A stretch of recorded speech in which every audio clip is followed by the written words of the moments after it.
Okay, here's the duck house that's framed, and again, the reason we picked this location, it's next to the garden. We're going to be having a little duck paddock attached to the house for them to run in and protect them from predators, but we also are going to have a little pass-through gate that we can open and close so we can turn them loose in the gardens for them to eat bugs and slugs and good things like that. And swinging around to the west, we're going to have this area all fenced in, cleaned up a bit, of course. We've got some apple trees planted there to let the ducks have a bigger yard to roam in and eat slugs and insects and that kind of good stuff. So we'll walk over here. The prevailing wind comes out of the west, which is that direction. So the shed is sloped on the roof so that the winds will come up over the roof and be more streamlined. We've got a door opening framed here. We picked up a nice little old used door at a salvage place. We'll show you that in a later video. I poured concrete. You want to make sure that you've got a really predator-proof enclosure for your ducks. They can get pretty creative, raccoons and things like that, and digging, and so concrete or something really solid on the bottom is a good idea.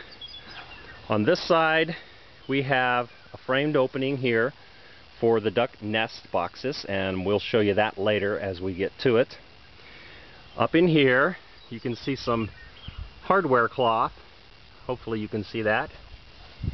But that's a screen, and it'll be more obvious, but all the way along the top there, about 12 inches, there will be a flap that we can open and expose for ventilation purposes. And we have a similar type thing walking around to the back side.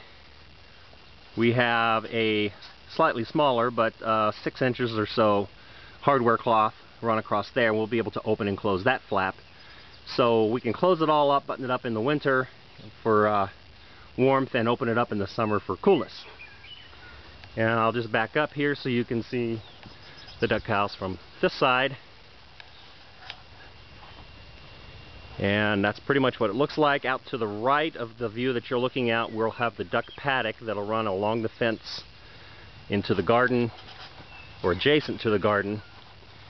And I will walk around my little pinyon pines here and show you the view from this side. So there's our duck house and our fence, and that grass right there that I'm panning on will be our paddock area.